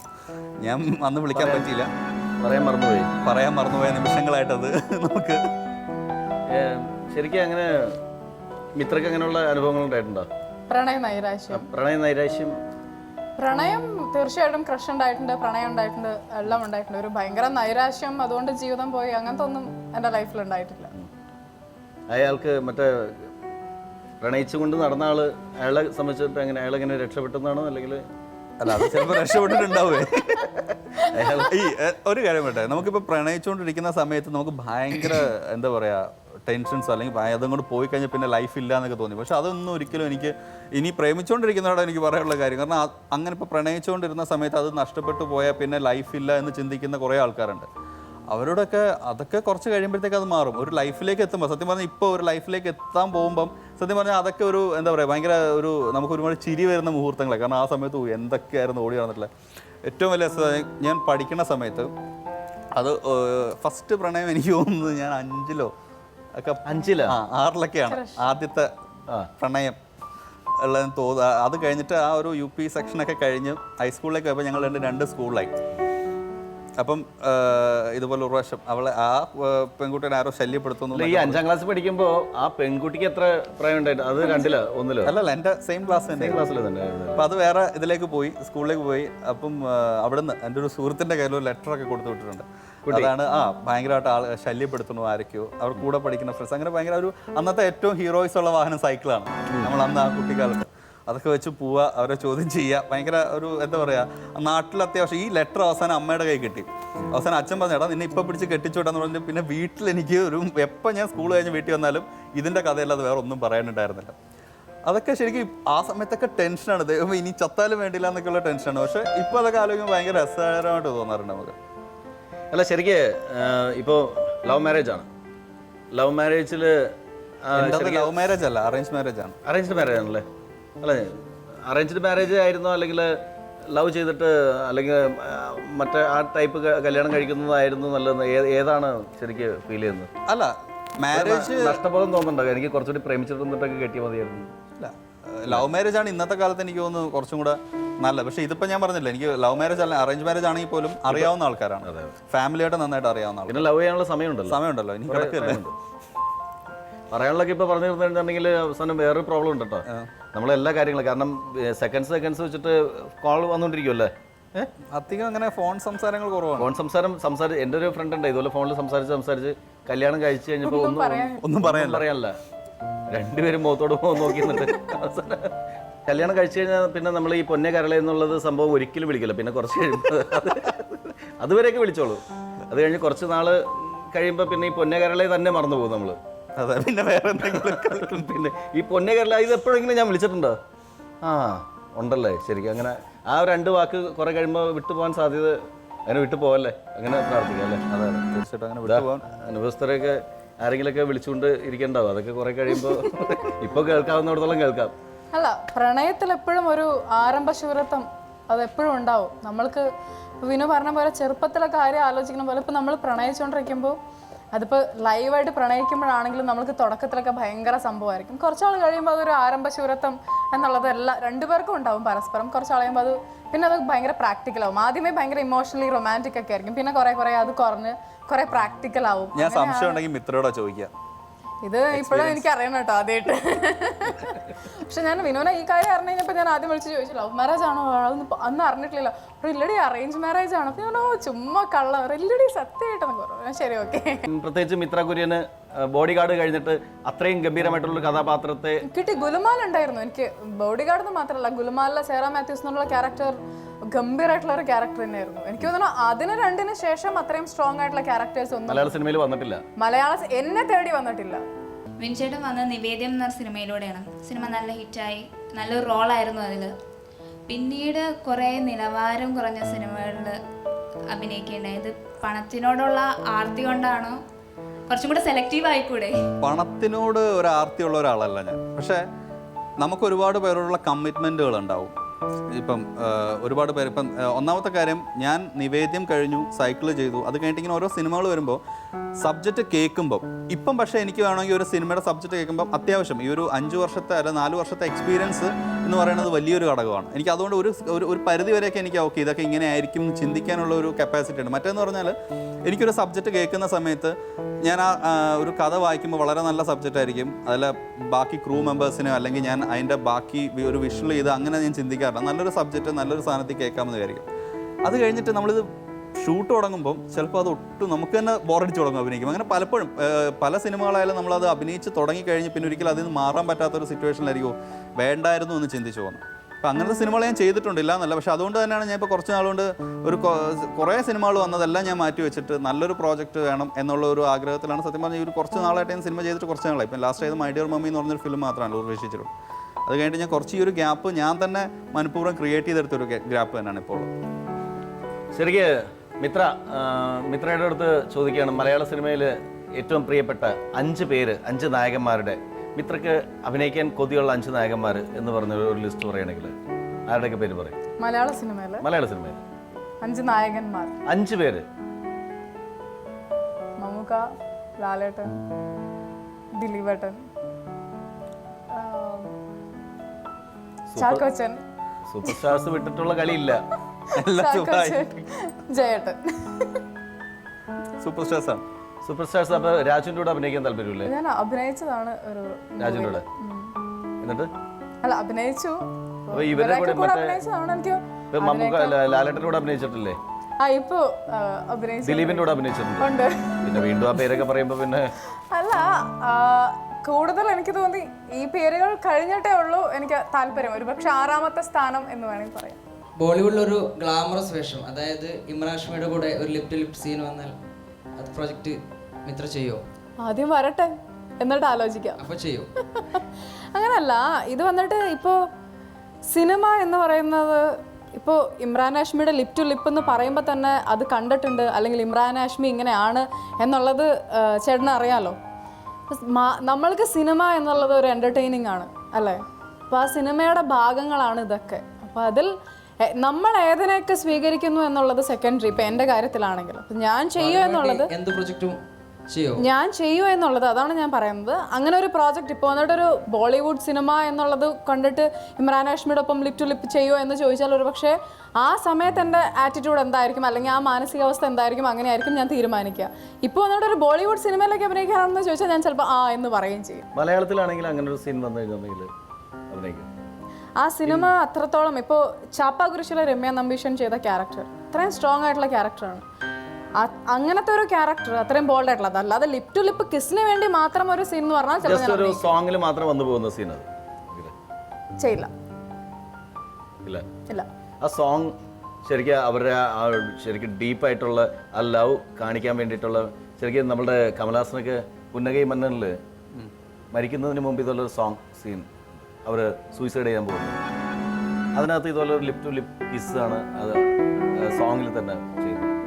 അത്തരത്തിലുള്ള സീൻ ഒരുപക്ഷെ എനിക്ക് അത്രത്തോളമുള്ള ധൈര്യമില്ല എന്ന് എനിക്ക് തോന്നുന്നു, ഞാൻ ചെയ്യില്ല. അതുകൊണ്ടാണ് ചെയ്യില്ല എന്ന് പറഞ്ഞത്. മലയാള സിനിമയിൽ ആദ്യകാലങ്ങളിൽ വിനുമോന് നല്ല ശക്തമായ മലയാള കഥാപാത്രങ്ങൾ കിട്ടിയിട്ടുണ്ട്. അതിനുശേഷം താങ്കൾക്ക് ശക്തമായ കഥാപാത്രങ്ങൾ മലയാള സിനിമയിൽ കിട്ടിയിട്ടില്ല. അതിൽ താങ്കൾ ദുഃഖിതനാണോ? അത് ദുഃഖം എന്നുള്ളത് എന്താ പറയുക, ഞാൻ ദുഃഖിക്കുന്നുണ്ടോയെന്ന് വെച്ചാൽ അങ്ങനെ ദുഃഖിക്കുന്നൊന്നുമില്ല. പക്ഷേ അത് വരും എന്നുള്ള പ്രതീക്ഷയുണ്ട്. കാരണം ഞാൻ ആദ്യം ചെയ്ത സിനിമകൾ ഞാൻ പറഞ്ഞില്ല, നിവേദിതയിലെ ക്യാരക്ടറായാലും സൈക്കിളിലെ ക്യാരക്ടറായാലും അതുപോലെ കേരളോത്സവം എന്ന് പറയുന്ന സിനിമയിലെ ക്യാരക്ടറായാലും, ഇതൊക്കെ സത്യം പറഞ്ഞാൽ എനിക്ക് ഒരുപാട് മനസ്സിൽ സന്തോഷം തന്നിട്ടുള്ള ക്യാരക്ടറാണ്. എന്തെങ്കിലും നമുക്ക് ചെയ്യാൻ സാധിക്കുക, അല്ലെങ്കിൽ നമുക്കതിൽ നന്നായിട്ട് ഇപ്പോൾ ചട്ടമ്പിനാടുള്ള ക്യാരക്ടർ എൻ്റെ ലൈഫിൽ ഞാൻ അത്രയൊരു ഹ്യൂമർ ചെയ്ത് ഞാൻ ഒരു ക്യാരക്ടറും ചെയ്തിട്ടില്ല. ശരിക്കും വളരെ ടെൻഷൻ വരുന്നത് അതിൻ്റെ ആ ഒരു ഗ്രൂപ്പ് അറിയാലോ, സലീമേട്ടനും സുരാജേട്ടനും മമ്മൂക്ക തൊട്ട് ഇങ്ങേ അറ്റം വരെയുള്ള എല്ലാവരുടെ അടുക്ക് ജൂനിയറായിട്ട് ഞാൻ മാത്രമാണ്. അപ്പം അത് അവരുടെയൊക്കെ ഹെൽപ്പ് തന്നിട്ട്. അപ്പോൾ അങ്ങനത്തെ ക്യാരക്ടേഴ്സ്, അങ്ങനത്തെ നല്ല ഒരു ക്യാരക്ടേഴ്സ് കിട്ടുക എന്നുള്ളത് നമ്മളെ അപ്രോച്ച് ചെയ്യുന്നവരുടെ എന്താ പറയുക, ഇപ്പം ഒരാൾ സ്ക്രിപ്റ്റോട്ട് വരുമ്പം അത് നമുക്ക് ചെയ്യാൻ സാധിക്കണം. ഇനിയിപ്പോൾ സത്യം പറഞ്ഞാൽ എനിക്ക് ഏറ്റവും വലിയ ആഗ്രഹമാണ് നിവേദ്യം അല്ലെങ്കിൽ അതിൻ്റെ ഒരു, ഇപ്പം മിത്ര നേരത്തെ പറഞ്ഞ പോലെ തന്നെ ഒരു കാര്യമാണ്, നമ്മൾ ആദ്യം ചെയ്തതിൻ്റെ മുകളിൽ ഒരു ക്യാരക്ടർ കിട്ടുക എന്നുള്ളത്, അല്ലെങ്കിൽ അതിൻ്റെ കുറച്ച് വെറൈറ്റി ആയിട്ടുള്ളൊരു ക്യാരക്ടർ കിട്ടുക. അത്രയും നമുക്ക് ഇപ്പം നിവേദിതയിലെ ക്യാരക്ടറിന് എനിക്ക് ഏറ്റവും വലിയ സന്തോഷം എന്ന് പറഞ്ഞാൽ ഒരു ആക്ടറെ സംബന്ധിച്ച് അല്ലെങ്കിൽ ഒരു പുതുമുഖത്തെ സംബന്ധിച്ച് എനിക്ക് ആ സമയത്ത് എനിക്ക് കിട്ടിയ ഏറ്റവും വലിയ ഭാഗ്യവും അതാണ്. കാരണം ആ ക്യാരക്ടർ എല്ലാ തലങ്ങളും ടച്ച് ചെയ്യുന്നുണ്ട്. സെൻറ്റിമെൻറ്റ്സ് ഏരിയകൾ ടച്ച് ചെയ്യുന്നുണ്ട്, പ്രണയം ടച്ച് ചെയ്യുന്നുണ്ട്, ഒരു എന്താ പറയുക, ഒരു കുസൃതിയും ആ ഒരു അടിച്ചുപൊളി സാധനം ടച്ച് ചെയ്യുന്നുണ്ട്, അല്ലെങ്കിൽ ഒരു ഹ്യൂമർ ടച്ച് ചെയ്യുന്നുണ്ട്, ഫൈറ്റ് ഒരു സിനിമയിൽ നമ്മൾ എന്തൊക്കെ മേഖലകളാണ് നമ്മളൊരു സിനിമ, ഓരോ സിനിമയിൽ ചില സിനിമകൾ ഒരു ആക്ഷൻ മൂവി എന്ന് പറയാം, അല്ലെങ്കിൽ ഹ്യൂമർ മൂവി, പക്ഷേ ഇതെല്ലാം മിക്സ് ചെയ്ത് തന്നൊരു സിനിമയാണ്. അത്രയും ശക്തമായ ക്യാരക്ടർ. പലരും എൻ്റെ പേരിനേക്കാളും മോഹനകൃഷ്ണൻ എന്ന് പറഞ്ഞ ക്യാരക്ടർ അറിയാം. അപ്പോൾ അങ്ങനത്തെ ക്യാരക്ടേഴ്സ് കിട്ടാതിരിക്കുന്നതോടെ സങ്കടമുണ്ട്. പക്ഷേ അതൊരു സമയമാണെന്ന് വിശ്വസിക്കുന്ന ഒരാളാണ് ഞാൻ. ചിലപ്പോൾ തീർച്ചയായിട്ടും ഒരു സമയത്ത് അത് അങ്ങനെയുള്ള ശക്തമായ ക്യാരക്ടേഴ്സ് വരണം. ഓക്കെ, അത് എനിക്ക് തോന്നുന്നത് ഒരു സംവിധായകൻ്റെ പേര് കൂടി ഇപ്പോൾ അത്യാവശ്യം ഡിസ്ട്രിബ്യൂഷൻ, മലയാളത്തിൽ സിനിമയുടെ ഭാഷ പറഞ്ഞ ഡിസ്ട്രിബ്യൂഷൻ വാല്യൂ ഉള്ള ആർട്ടിസ്റ്റുകളല്ലെങ്കിൽ അതിന് കുറച്ച് ഇപ്പോൾ ചാനലാണെങ്കിലും മറ്റുള്ളവർ ഡിസ്ട്രിബ്യൂഷൻ എടുക്കാൻ നേരത്ത് ഇത്ര ആർട്ടിസ്റ്റുകൾ ഇന്ന ആർട്ടിസ്റ്റുകളുടെ പടമാണെങ്കിൽ ഞങ്ങൾ ഇത്രയും വാല്യൂ തന്നേക്കാന്ന് പറയും. അതിന് താഴേക്കുള്ള ആർട്ടിസ്റ്റുകളെ വെച്ചിട്ട് ചെയ്യുമ്പോൾ ഒരു ഡയറക്ടറുടെ ബാനറും കൂടി നോക്കും. അതെ, അതിലിപ്പോൾ കമൽ സാർ അല്ലെങ്കിൽ സത്യനന്ദിക്കാട്, അവർ ലാൽ ജോസ്, ഇവരൊക്കെ ചെയ്യുന്ന സിനിമകൾക്ക് എന്ന് പറഞ്ഞാൽ അതിനകത്ത് ഏത് ആർട്ടിസ്റ്റാണെന്ന് നോക്കുന്ന കാര്യമില്ല. ഇപ്പോൾ സിദ്ദിഖാടെ പടത്തിലാണെങ്കിലും ഏത് ആർട്ടിസ്റ്റാണ് അഭിനയിക്കുന്നതെന്ന് ജനം നോക്കില്ല, ആ ഡയറക്ടർ നോക്കിയിട്ടാണ് എല്ലാത്തിനും. ഇപ്പോൾ ഒരു സിനിമ ചേട്ടാ, ഇപ്പം എന്നെ സംബന്ധിച്ച് എനിക്ക് ഇപ്പം സിനിമ കുട്ടിക്കാലം പോലെ സിനിമയെ സെറ്റുകളിലും പലതും കണ്ടിട്ടുള്ളൂ. പക്ഷെ അത് കഴിഞ്ഞിട്ട് ഇതിൻ്റെ ഒരു മാർക്കറ്റിംഗ് അല്ലെങ്കിൽ സിനിമയെക്കുറിച്ച് കൂടുതൽ അറിയുന്നത് ഞാൻ സിനിമയിൽ വന്നതിന് ശേഷം. അത് കൂടുതലും എനിക്കൊന്ന് സാറിൻ്റെ കൂടെ തുടങ്ങിയിട്ടാണ് കുറേയൊക്കെ എനിക്ക് കുറച്ചും കൂടെ നന്നായിട്ട് അറിയാൻ സാധിച്ചതെന്ന് എനിക്ക് തോന്നുന്നുണ്ട്. കാരണം ഓരോ മേഖലകളും നാടകമായിട്ട് ശരിക്കും ബന്ധമുള്ളതാണ്. അതെ, തീർച്ചയായിട്ടും. നാടകത്തിൽ അഭിനയിച്ചിട്ടുണ്ട്. നാടകത്തിൽ ഞാൻ സ്കൂൾ ഡ്രാമാസിൽ അഭിനയിച്ചിട്ടുണ്ട്. പ്രൊഫഷണൽ നാടകങ്ങളിൽ അഭിനയിച്ചു. പ്രൊഫഷണൽ നാടകങ്ങൾ അഭിനയിച്ചിട്ടില്ല. പക്ഷെ പ്രൊഫഷണൽ നാടകത്തിലുള്ള ലൈറ്റ് വർക്കും സൗണ്ടും ലൈറ്റ്സും ഒക്കെ ഓപ്പറേറ്റ് ചെയ്യാറുണ്ട്. കാരണം കുട്ടിക്കാലത്ത് ഞാൻ അത് രണ്ടും എനിക്ക് ഭയങ്കര ഇഷ്ടമായിരുന്നു. കാരണം ഒരു സ്റ്റേജിൽ അത് ശരിക്കും ഭയങ്കര മെമ്മറബിൾ സംഭവങ്ങളാണ് കേട്ടോ. കാരണം ഒരു ഉത്സവപ്പറമ്പ്, ഇന്ന് സത്യം പറഞ്ഞപ്പോൾ ചേട്ടനും സ്റ്റേജിൽ ഒരുപാട് സ്പോർട്സിൽ എക്സ്പീരിയൻസ് ഉള്ള ഒരാളാണ്. അതുതന്നെ പറഞ്ഞത് ആ ഒരു ഫീല് ഭയങ്കര നമുക്ക് ഇപ്പോഴും ഞാൻ വണ്ടിയിലൊക്കെ പോകുമ്പോൾ എവിടെയെങ്കിലും എന്തെങ്കിലും നാടകമോ അല്ലെങ്കിൽ സ്റ്റേജിൽ എന്തെങ്കിലും പെർഫോം ചെയ്യുമ്പോൾ ഞാനത് കാണാറുണ്ട്. കാരണം പണ്ട് കുട്ടിക്കാലത്ത് അച്ഛൻ്റെ കൂടെ ഇപ്പോൾ വെക്കേഷൻ സമയത്തൊക്കെ അച്ഛൻ്റെ അമ്മയുടെയും കൂടെ ഒക്കെ പോകുമ്പോൾ ഈ അതിൻ്റെ ഈ ലൈറ്റും സൗണ്ടും ഓപ്പറേറ്റ് ചെയ്യുന്നതെല്ലാം കൃത്യമായിട്ട് ഞാനും പഠിക്കും അവരുടെ കൂടെ റിഹേഴ്സൽ സമയത്ത്. അത് കഴിഞ്ഞിട്ട് ഇപ്പം മിക്കവാറും അവർക്ക് എവിടെയെങ്കിലും ലീവ് എടുക്കണമെങ്കിലോ, കാരണം ഇവർ ഒരാൾക്കും ലീവ് എടുത്ത് മാറി നിൽക്കാൻ പറ്റത്തില്ല നാടകത്തിൽ. അപ്പോൾ എന്തെങ്കിലും ഒരു ഇത് അവർ പോകണമെന്നുണ്ടെങ്കിൽ ഞാനത് ഓപ്പറേറ്റ് ചെയ്യുന്ന വിശ്വാസം അവർക്കുണ്ട്. ഇത് പലപ്പോഴും സ്റ്റേജിൽ നിന്നിട്ട് ഇത് ഓപ്പറേറ്റ് ചെയ്യുക ശരിക്കും എന്തോ നമുക്ക് ഭയങ്കര എന്തോ ഒരു ഞാൻ വലിയ എന്തോ സംഭവമാണെന്ന് ഫീൽ ചെയ്യുന്ന കാര്യമാണ്. ഈ ഡിമ്മും ബ്രൈറ്റും കയ്യിലാണല്ലോ. അതെ, എല്ലാം നമ്മുടെ കയ്യിലാണ്. പലപ്പോഴും ചിലർ പെർഫോം ചെയ്യുമ്പം നമ്മുടെ മനസ്സിലെ ചിന്ത, ഞാൻ ലൈറ്റ് ഓഫ് ചെയ്തതൊന്നും ആരും കാണൂലല്ലോ, ഞാൻ കാരണമാണ് നിങ്ങൾ കളിക്കുന്നതെന്നുള്ള ചിന്തകൾ വരെ നമുക്ക് വരും. അപ്പോൾ അങ്ങനത്തെ ഒരു എക്സ്പീരിയൻസ്, ആ ഒരു എക്സ്പീരിയൻസ് ആയിരുന്നു എനിക്കുണ്ട്. അഭിനയിച്ചിട്ടില്ല ഞാൻ സ്റ്റേജിൽ, പക്ഷേ ഇവരുടെ കൂടെ യാത്ര, ഇപ്പോൾ അച്ഛൻ്റെ ട്രൂപ്പിൻ്റെ കൂടെ അവധി സമയത്തൊക്കെ പോകുമായിരുന്നു അച്ഛൻ്റെ ട്രൂപ്പിൻ്റെ കൂടെ. പിന്നെ നാടകം എന്ന് പറയുന്ന ആ ഒരു പഴയ ഒരു എന്താ പറയുക, പഴയ ഒരു അതിൻ്റെ ഒരു സൗന്ദര്യം ഭയങ്കരമായിട്ട് നഷ്ടപ്പെട്ടുകൊണ്ടിരിക്കുന്ന ഒരു സമയം. കാരണം ആ ഒരു നാടക ട്രൂപ്പ് തുടങ്ങും. നാടക ട്രൂപ്പ് നല്ല ചെയ്ത പോലെ ഇല്ല, നാടക ട്രൂപ്പ് എനിക്ക് ഉണ്ടായിരുന്നു, അച്ഛനുണ്ടായിരുന്നു, കുറേ വർഷം നടത്തിയതാണ്. അതിൻ്റെ ബുദ്ധിമുട്ട് നന്നായിട്ട് അറിയാവുന്ന ഒരാളാണ് ഞാൻ. ട്രൂപ്പ് തുടങ്ങണം, ഇപ്പം എനിക്കതിനുള്ളൊരു നല്ലൊരു സാമ്പത്തിക സ്ഥിതിയോ അല്ലെങ്കിൽ അത്രയും എനിക്ക് അഫോർഡ് ചെയ്ത് കൊണ്ടുപോകാൻ പറ്റുന്ന രീതിയിലാണെങ്കിൽ ഞാൻ ചിലപ്പോൾ തുടങ്ങുമായിരിക്കും. കാരണം എൻ്റെ മനസ്സിൽ ഇഷ്ടമുള്ള ഒരു പ്രൊഫഷൻ തന്നെയാണ് നാടകം. പക്ഷേ നാടകത്തിൽ ഉള്ളൊരു പ്രോബ്ലം എനിക്കെന്നറിയാം, നല്ല രീതി നന്നായിട്ട് അതിനോട് ഡെഡിക്കേഷനോടെ വരുന്ന ആൾക്കാർ ഇപ്പോൾ കുറവാണ്. പണ്ടത്തെ നാടകം എന്ന് പറഞ്ഞാൽ എല്ലാവർക്കും സിനിമയിലും സീരിയലിലും ഒരു നാടകത്തെ അഭിനയിച്ചു സീരിയലും സിനിമയിൽ പോയി. അത് ചിലപ്പം ഇന്നത്തെ കാലത്തിൻ്റെ പ്രശ്നമാണ്. ഒരു നാടകത്തിന് കിട്ടുന്ന എമൗണ്ടും ഇന്നും എനിക്ക് തോന്നുന്നു 10,000 12,000 രൂപയ്ക്ക് മുകളിൽ ഇന്നും നാടകത്തിന് കിട്ടുന്നില്ല എന്നാണ് എൻ്റെ വിശ്വാസം. അതിന് കൂടുതൽ കിട്ടുന്നില്ല. കാരണം ഇപ്പോഴത്തെ യങ്സ്റ്റേഴ്സ് എനിക്ക് ഇത്രയും, കാരണം ഇപ്പോഴത്തെ യങ്സ്റ്റേഴ്സിൽ ഇത്രത്തോളം നാടകമായിട്ട് ബന്ധമുള്ള അല്ലെങ്കിൽ നാടകത്തിൽ ഇത്രത്തോളം ലൈവായിട്ട് എൻ്റെ അത്ര ആരും ഉണ്ടോയെന്ന് എനിക്ക് തോന്നുന്നില്ല. ഞാൻ അഭിനയിച്ചിട്ടുള്ള ആ വില അല്ലെങ്കിൽ ഞാനൊരു അഹങ്കാരമായിട്ട് പറയല്ല, പക്ഷേ അതിൻ്റെ കൂടെ നിന്ന് അതിൻ്റെ കഷ്ടപ്പാടുകളും ഇപ്പം അച്ഛൻ തന്നെ വീട്ടിൽ എല്ലാവരും അച്ഛൻ്റെ അച്ഛനും ഒക്കെ ചിലപ്പം ഒരുപാട് വഴക്ക് പറഞ്ഞിട്ടുണ്ട്, ഈ ട്രൂപ്പ് എന്തിനാണ് നീ ഇങ്ങനെ കൊണ്ടു നടക്കണം. പക്ഷേ എനിക്ക് ഏറ്റവും കൂടുതൽ അച്ഛനെ ആലോചിക്കുമ്പോൾ ഏറ്റവും കൂടുതലൊരു ഭയങ്കര സന്തോഷം തോന്നുന്നൊരു കാര്യം, എത്രയൊക്കെ കഷ്ടപ്പെട്ടിട്ടുണ്ടെങ്കിലും ഒരു ജോബ്, നല്ലൊരു ജോബ്, കസ്റ്റമേഴ്സ് ബേസിൽ കിട്ടിയ ജോബ് വരെ എടുത്ത് കളഞ്ഞിട്ടാണ് സിനിമ നാടകം എന്ന് പറഞ്ഞാൽ അന്നത്തെ കാലത്ത്. ഒരു അച്ഛൻ ആദ്യം ചെയ്ത അഭിനയിക്കുന്ന സിനിമ എന്ന് പറയുന്നത് ചക്രവാകം എന്ന് പറഞ്ഞിട്ട് ഒരു സിനിമയാണ്. അതാണ് അച്ഛൻ ആദ്യം അഭിനയിക്കണം. അത് കഴിഞ്ഞിട്ട് കുറച്ച് സിനിമ രാധ എന്ന ഹൃദയവാഹിനി ഒഴുകുന്നു നീ പാട്ടൊക്കെ ഉള്ളതല്ലേ. അതെ. അത് കഴിഞ്ഞിട്ട് രാധ എന്ന പെൺകുട്ടിയിൽ സെക്കൻഡ് ഹീറോ ആയിട്ട് ചെയ്തു. അങ്ങനെ കുറച്ച് സിനിമകൾ ചെയ്തു. അത് കഴിഞ്ഞിട്ട് സിനിമയോട് എന്തോ ഒരു എന്താ പറയുക, സിനിമയെക്കാട്ടിലും ആൾക്കാരുമായിട്ട് എന്താ പറയുക നന്നായിട്ട് ഇടപെടാൻ പറ്റുന്നത് നാടകമാണെന്ന് അങ്ങനെ പിന്നെ നാടകത്തോട് കൂടുതൽ ക്രൈസ് ആയ ഒരു വ്യക്തിയാണ് എൻ്റെ അച്ഛൻ. അപ്പം അച്ഛൻ അത്രത്തോളം സിൻസിയറായിരുന്നു, മരിക്കുന്നവരെയും കലാരംഗം വിട്ട് മാറിപ്പോയിട്ടില്ല. അപ്പോൾ അത് സത്യമായി അവസാന നിമിഷം അച്ഛൻ്റെ അച്ഛനൊക്കെ ലാസ്റ്റ് അപ്പൂപ്പനൊക്കെ മരിക്കുന്നതിന് മുമ്പ് അച്ഛനോട് പറഞ്ഞിട്ടുണ്ട്, നിന്നെ ഏറ്റവും വലിയൊരു സന്തോഷം എന്ന് പറഞ്ഞാൽ നീ ഇത്രയൊക്കെ കഷ്ടപ്പാടുണ്ടായിട്ട് നീ കലാരംഗം വിട്ട് പോയിട്ടില്ല എന്നുള്ളതാണ് ഞാൻ ഭയങ്കര സന്തോഷം. അതൊക്കെ സത്യം പറഞ്ഞാൽ എന്താ പറയുക, ഒരു ഏറ്റവും അങ്ങനെ ഒരു അച്ഛൻ്റെ മകനായിട്ട് ജനിക്കാൻ പറ്റുക എന്നൊക്കെ പറഞ്ഞൊരു ഭാഗ്യം തന്നെയാണ്. ഏതാണ് ഇഷ്ടപ്പെട്ട 5 നടന്മാരുടെ പേര് പറഞ്ഞില്ലേ, അത് ഈ പുതിയ ആൾക്കാരോടുള്ള താല്പര്യക്കുറവാണോ അല്ലെങ്കിൽ സ്റ്റാർ വാല്യൂ നോക്കിയിട്ട് പറഞ്ഞോ? അല്ല, ഒരിക്കലും അല്ല. ഞാൻ സിനിമയെ സ്നേഹിക്കുന്ന കാലത്ത് ലാലേട്ടനും മമ്മൂക്കയും ഒക്കെ കണ്ടിട്ടല്ലേ നമ്മൾ വളർന്നത്. അപ്പോൾ എനിക്ക് സിനിമയോടുള്ള ഇഷ്ടം ശരിക്കും ഇവരുടെയൊക്കെ ആക്ടിങ് കണ്ടിട്ടാണ്. ഞാൻ ഇന്നത്തെ തലമുറ എനിക്ക് തോന്നുന്നു ഒരുപാട് പേര് നെഗറ്റീവായിട്ട് പറയുമ്പോഴും എനിക്കതിനോട് താല്പര്യമില്ല, ഞാൻ പറയാൻ ഒട്ടും താല്പര്യപ്പെടുന്നില്ല. കാരണം അത്രയേറെ കഴിവുള്ള ആളുകളും ഇത്രയേറെ വർഷങ്ങളായിട്ട് സിനിമയിൽ അഭിനയിക്കുന്ന ആൾക്കാരെയും കല്ലെറിയാൻ എനിക്ക് ഒട്ടും താല്പര്യമില്ല. അപ്പം കണ്ട് വളർന്നതുകൊണ്ടാണ് ആദ്യത്തെ വായിൽ തന്നെ ഏറ്റവും ആദ്യം ആ പേരുകൾ വന്നത്. ശരിക്കും ആക്ടേഴ്സ് എന്നുള്ള രീതിയിൽ എനിക്കിഷ്ടമുള്ള ആക്ടേഴ്സ് ശരിക്കും ഉണ്ട്. ഇപ്പം മരിച്ച് മൺമറഞ്ഞു നമ്മുടെ മുമ്പിൽ നിന്ന് എത്രയോ പേരുണ്ട്. ഒടുവിൽ ഉണ്ണികൃഷ്ണൻ എന്ന് പറയുന്ന ആക്ടർ, അല്ലെങ്കിൽ തിലകൻ ചേട്ടൻ, അല്ലെങ്കിൽ ഇപ്പോഴും ഉള്ള നെടുമുടി വേണുവെങ്കിൽ, എല്ലാവരും ഇത്ര നല്ല ആക്ടേഴ്സാണ്. അവരൊക്കെ കൂടെ നമ്മൾ അഭിനയിച്ചാണ്. ഞാനപ്പോൾ പറയുമ്പോൾ നമുക്ക് എപ്പോഴും ആദ്യം വരിക വളരെ നിഷ്കളങ്കതയോടുകൂടി ആദ്യം വരുന്ന പേരുകൾ അത് തന്നെയായിരിക്കുള്ളൂ. അല്ലാതെ പിന്നെ നമ്മൾ ആലോചിച്ച് അങ്ങനെയൊക്കെ പറയണമെങ്കിൽ വേണമെങ്കിൽ പറയാമായിരുന്നു. ഈ പുതിയതായിട്ട് വരുന്ന ആൾക്കാർക്ക് കഴിവില്ലെന്നാണോ പറയുന്നത്? ഞാൻ പറഞ്ഞ കഴിവുള്ള ഇത്രയും ഇപ്പോൾ നമ്മൾക്ക് അറിയാവുന്ന കാര്യമാണ്. പുതിയ ജനറേഷൻ ആളുകൾക്ക് നമ്മളുടെ അടക്കം എല്ലാവർക്കുമുള്ള ഒരു പ്രവണതയാണ് ഈ കുറ്റം പറയണം, പഴയ ആൾക്കാരെ കുറ്റം പറയണ ഒരു പ്രവണതയുണ്ട്. പുതിയ ആളുകൾ വരുമ്പോൾ, ഞാൻ പറയണ പുതിയ ആളുകൾ വരുമ്പോൾ തീർച്ചയായിട്ടും അവർക്ക് അവരുടേതായിട്ടുള്ള കഴിവുള്ളതുകൊണ്ടാണല്ലോ അവർ വരുന്നത്. അപ്പോൾ അവർ നിലനിൽക്കുന്നതും അതുകൊണ്ട് തന്നെയാണ്. അവരെല്ലാവരെയും എനിക്കിഷ്ടമാണ്. എൻ്റെ ഏജ് ഗ്രൂപ്പുള്ള ഒരുപാട് പേരുണ്ട്, എൻ്റെ സുഹൃത്തുക്കളുണ്ട്, എല്ലാവരെയും എനിക്കിഷ്ടം തന്നെയാണ്. പക്ഷേ നമ്മൾക്ക് ആദ്യം ഉള്ളിലേക്ക് ഓർമ്മ വരിക, സിനിമ എന്ന് പറയുമ്പോൾ നമുക്ക് ഏറ്റവും ആദ്യം ഓർമ്മ വരുന്ന പേരുകൾ ഇതൊക്കെ തന്നെയല്ലേ, ലാലേട്ടനും മമ്മൂക്കയും തന്നെയല്ലേ വരുള്ളൂ. അതൊരു സംശയമില്ലാത്ത കാര്യം തന്നെയാണ്. അതുകൊണ്ട് ഞാൻ അതുപോലെ പറഞ്ഞേ ഉള്ളൂ. ഞാൻ ഒരു കാര്യം ഇതിനിടയിൽ ചോദിക്കാം. അഭിനയ പ്രതിഭകളിൽ ഒരാൾ മലയാള സിനിമയിൽ, അത് പാരമ്പര്യമായിട്ട് മലയാള സിനിമയുടെ അല്ലെങ്കിൽ ഇന്ത്യൻ സിനിമയുടെ അഭിമാനമായിട്ടുള്ള കൊട്ടാരക്കര ചേട്ടൻ്റെ കൊച്ചുമകനാണ്.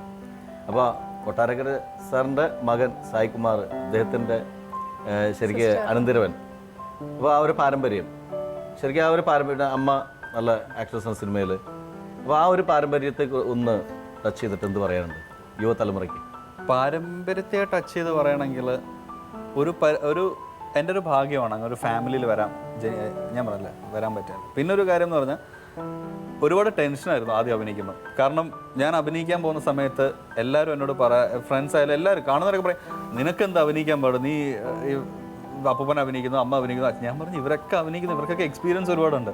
എനിക്ക് ഭയങ്കര പേടിയായിരുന്നു ആദ്യത്തെ സിനിമ. ശരിക്കും ഒരു നല്ല ടെൻഷനായിരുന്നു ഞാൻ എങ്ങനെ, കാരണം പെർഫോം ചെയ്ത് അത്ര ഇതായില്ലെങ്കിൽ ഒരു നോർമൽ ഒരാളെക്കാളും പറയുമോ ഇത് അപ്പൂപ്പൻ്റെ പേര് കളഞ്ഞു അല്ലെങ്കിൽ മാമൻ്റെ പേര് കളഞ്ഞു ഇങ്ങനെ പറയും.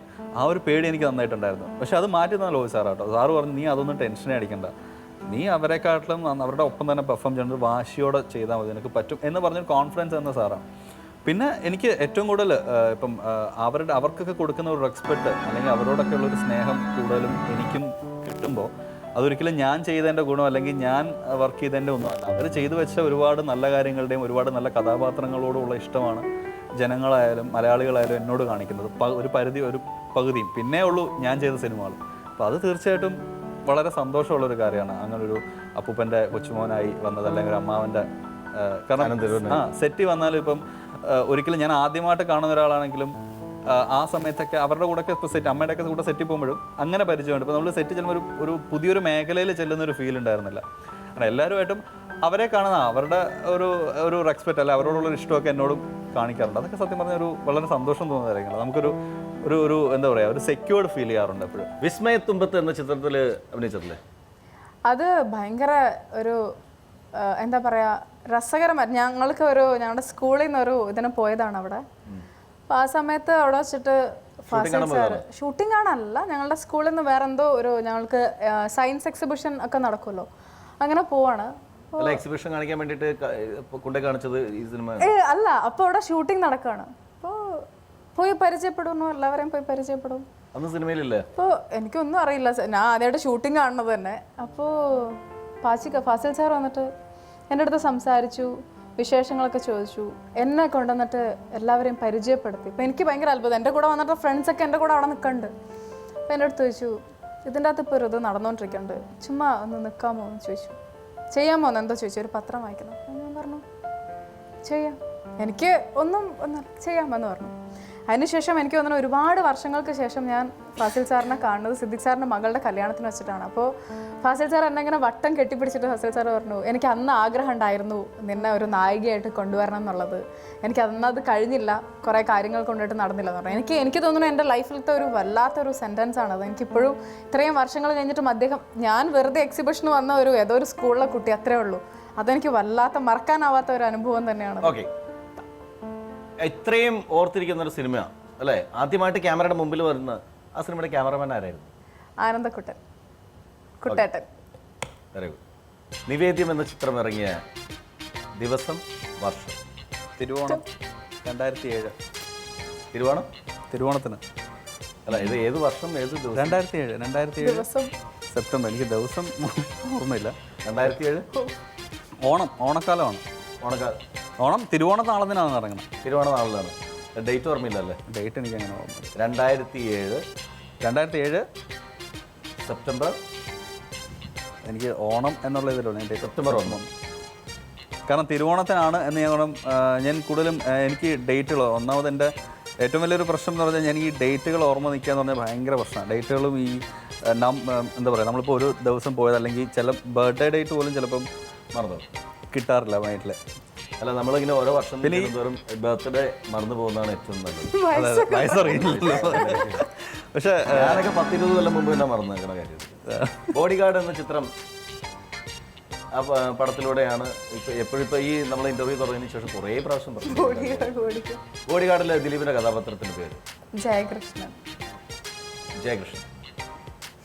2008 സുൽത്താൻ റിലീസ് ചെയ്തു. 2007 നിവേദ്യം, 2008 സുൽത്താൻ. അതിൽ നായകനായിരുന്നു.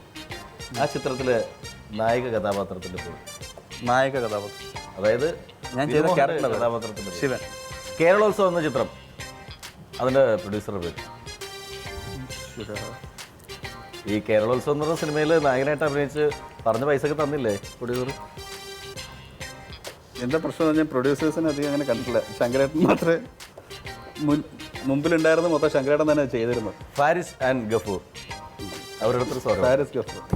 ഞാൻ മിക്കവാറും ഇന്ന് ഒന്നാമത് എനിക്ക് മറവിയുടെ ഭയങ്കര പ്രശ്നമുള്ളതാണ് കേട്ടോ. ശരി, പ്രൊഡ്യൂസേഴ്സിന് മറക്കാൻ പാടില്ല, അത് ശരി. പ്രൊഡ്യൂസേഴ്സിന് മറന്നിട്ടില്ല.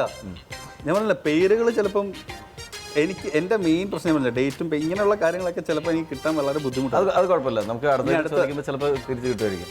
നോട്ട് ഔട്ട് എന്ന ചിത്രത്തിൻ്റെ പ്രൊഡ്യൂസർ മിത്ര കുര്യൻ അഭിനയിച്ചാണ്.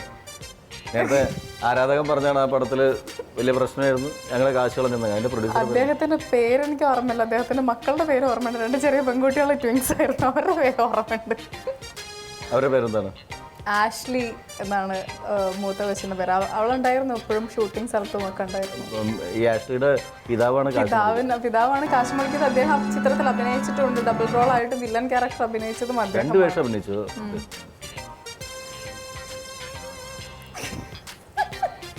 ഓർമ്മയില്ല, ഒരാള് മാത്രമല്ല കേട്ടോ, കൂട്ടുണ്ട്. അതല്ല, വേറെ എല്ലാത്തിനും ഞാൻ ആലോചിച്ച് വെച്ചു. എനിക്ക് ആ പേര് എത്ര ആലോചിച്ചിട്ടും കിട്ടുന്നുണ്ടായില്ല. ഒരാളുള്ളൂ അദ്ദേഹത്തിന്റെ പേര്. അതെ, അദ്ദേഹത്തിന്റെ രൂപം ഭാവമൊക്കെ ഓർമ്മയുണ്ട്, പക്ഷെ പേര് കിട്ടുന്നില്ല. മറന്നുപോയി. സോറി, മറന്നുപോയി. Joseph George. അതെ, ശരിയാണ്. വിജിത് അബിസാറിന്റെ നാടകമേ ഉലകം എന്ന് പറഞ്ഞ സിനിമയിൽ ആ പടത്തിൽ പ്രധാന കഥാപാത്രം അവതരിപ്പിച്ച കൂട്ടത്തിലാണ്. എൻ്റെ സംഗീത സംവിധായകനാരാണ്? ജോൺസൺ മാഷ്. ജോൺസൺ. കാരണം അത് ഭയങ്കര എനിക്ക് ഒരു എന്താ പറയുക, ഒരുപാട് ജോൺസൺ മാഷിനെ കൂടുതലും സംസാരിച്ചിട്ടുള്ള ആ സമയത്താണ്. പിന്നെ അവസാനം ചെയ്ത പാട്ട് അഭിനയിച്ചത് ഞാനാണ് ആ ഒരു സിനിമയിൽ. അത് ശരിക്കും ഒരു എന്താ പറയുക, ഒരു വിഷമമുള്ള ഒരു ഇതായിരുന്നു സാറിൻ്റെ. പിന്നെ ഒരു ഭാഗ്യം ആയിട്ടും കയറുന്നു സാറിൻ്റെ ഒരു പാട്ടിൽ. ഓക്കെ, ശരി. അപ്പോൾ ജോൺസൺ മാഷിനൊക്കെ ഓർമ്മയുണ്ട്. കൂട്ടുകാർ എന്ന സിനിമ അതിലുണ്ടായിരുന്നില്ലേ? അവൻ്റെ ക്യാമറമാൻ ആരായിരുന്നു? ഒരു 10-40 ദിവസം ക്യാമറയായിട്ട് അദ്ദേഹം നിങ്ങളുടെ പുറകെ ഓടിപ്പഞ്ഞു. അല്ല, ചേട്ടനെ എനിക്ക് അറിയാൻ നന്നായിട്ട്, മീൻസ് പേരാ ഞാൻ ഇങ്ങനെ എനിക്കിപ്പോൾ പെട്ടെന്ന് ചോദിച്ചപ്പോൾ എനിക്ക് ഒന്നും കിട്ടുന്നില്ല, ബ്ലാങ്ക് ആയിട്ടിരിക്കും ഒരുമാതിരി. അല്ല, എന്നാലും ഇതൊക്കെ നമുക്ക് ക്യാമറമാനും ഡയറക്ടറും അത്യാവശ്യം ഓർമ്മ. അയ്യോ, എനിക്കറിയാം, മറന്നു പോയിട്ടൊന്നും അല്ല കേട്ടോ. പക്ഷെ എനിക്കിങ്ങനെ എന്താണെന്ന് അറിയോ, പെട്ടെന്ന് ഇങ്ങനെ ഈ മാരിമുത്തു എന്ന് പറഞ്ഞൊരു ക്യാമറമാൻ ഓർമ്മയുണ്ടോ? മാരിമുത്ത് തമിഴ്നാട്ടുകാരൻ തീർച്ചയായിട്ടും അറിയാം. മാരിമുത്ത് അദ്ദേഹം കാണുകയാണെങ്കിൽ കണ്ടോട്ടെ. സോറി, മിക്കവാറും എന്നെ തല്ലിക്കൊല്ലും. അല്ല, കാരണം എന്ന് അറിയോ, ഇപ്പം നമുക്ക് ചില സമയത്ത് പെട്ടെന്ന് ഓരോ കാര്യങ്ങൾ ചോദിക്കുമ്പോൾ എനിക്ക് പെട്ടെന്ന് ഇങ്ങനെ ബ്ലാങ്ക് ആയിരിക്കും. ഒന്നാമത് ഇപ്പം ഇനി എന്ത് വരും എന്നുള്ള എക്സ്പെക്ടേഷനിൽ നിൽക്കുമ്പം കിട്ടൂല. പെണ്ണിന്റെ പേര് ഓർമ്മയുണ്ടോ? അത് മറന്നു പോയാൽ അതിപ്പോ ഇപ്പോഴൊക്കെ ഓർക്കാം. കെട്ടിക്കഴിഞ്ഞിട്ട് മറക്കാൻ ശ്രമിക്കുന്നതാണ് ബുദ്ധി നമ്മുടെ. അങ്ങനെയൊക്കെ. പക്ഷെ വേറൊരു കാര്യം ഉണ്ടേക്കാം, നമ്മൾ എത്ര അടുത്ത ആൾക്കാരാണെങ്കിലും എത്ര നമ്മൾ അത്ര ഇതാണെങ്കിൽ ചില സമയത്ത് നമുക്ക് പെട്ടെന്ന് മൈൻഡിൽ കിട്ടില്ല പേര്. ശരിയാണ്. ചില സമയം 2009 കളേഴ്സ് എന്ന ചിത്രം ഇറങ്ങിയത്. കളേഴ്സ്, അതിൻ്റെ സ്ക്രിപ്റ്റ് ആരായിരുന്നു? അശോകൻ. മാസ്റ്റേഴ്സിലെ കഥാപാത്രത്തിൻ്റെ പേര്? എൻ്റെ ക്യാരക്ടറിൻ്റെ പേര് ശീതൾ. സാധു മിരണ്ടാൽ ഈ സിനിമ സിദ്ദിഖാടെ പടം. അത് ഏത് വർഷം? 2007, 2008.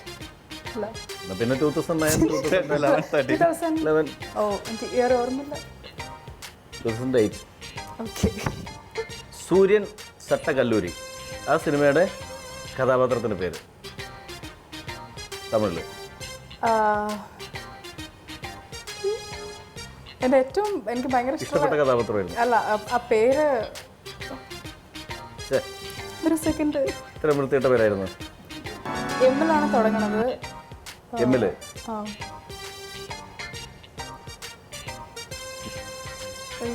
സൂര്യൻ സട്ടക്കല്ലൂരി ഒരു കഥാപാത്രം. ഒരുപാട് തമിഴ് പടങ്ങളൊക്കെ അഭിനയിച്ചൊന്നും അല്ല, പേര് മറന്നത്.